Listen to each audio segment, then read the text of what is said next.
Penjelasan tentang tingkatan mental Sigmund Freud. Yang pertama, penjelasan tentang alam sadar, yaitu dalam psikoanalisis, alam sadar itu memiliki peran yang kecil. Alam sadar itu terdiri dari apa yang dipersepsi manusia jika itu tidak mengancam. Sekali lagi, alam sadar terdiri dari apa yang dipersepsi manusia jika itu tidak mengancam manusia. Kemudian, alam sadar terdiri dari ide yang tidak mengancam manusia yang datang dari ambang kesadaran dan dari alam bawah sadar, bahwa ada yang berbahaya tetapi manusia sering menutupinya dengan cara mengelabui sensor primer.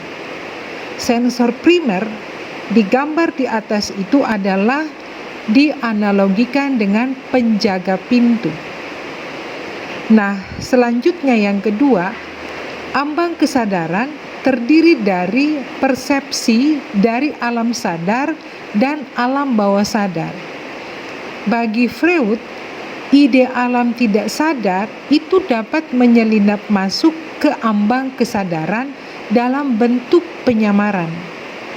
Beberapa ide tidak akan sampai ke alam sadar. Jika ide itu sampai ke alam sadar, maka manusia akan mengalami kekecewaan. Ada juga ide alam bawah sadar yang masuk ke alam sadar melalui proses mimpi, yaitu mengingat kembali apa yang pernah terjadi dengan kenyataan yang dihadapi. Nah, penjelasan yang ketiga adalah tentang ada gambar di atas yang menunjukkan ruang tunggu dan ruang tamu. Ruang tunggu itu merupakan sekumpulan ide dari ambang kesadaran.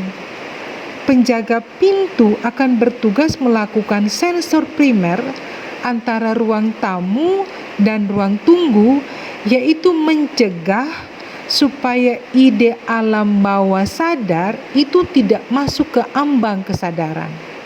Dan penjaga pintu itu menjaga kebersihan ambang kesadaran dengan melempar kembali ide-ide ke alam bawah sadar.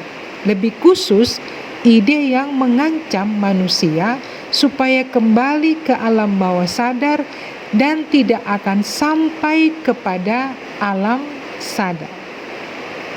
Nah, tugas kalian sekarang adalah memberikan contoh kasus di mana kejadian yang dialami itu diceritakan atau dideskripsikan bagaimana kasus atau masalah itu masuk ke alam sadar, kemudian dia ada di ambang sadar, apa yang tersimpan di ambang sadar, dan bagaimana ada ide-ide berbahaya yang masuk ke alam bawah sadar.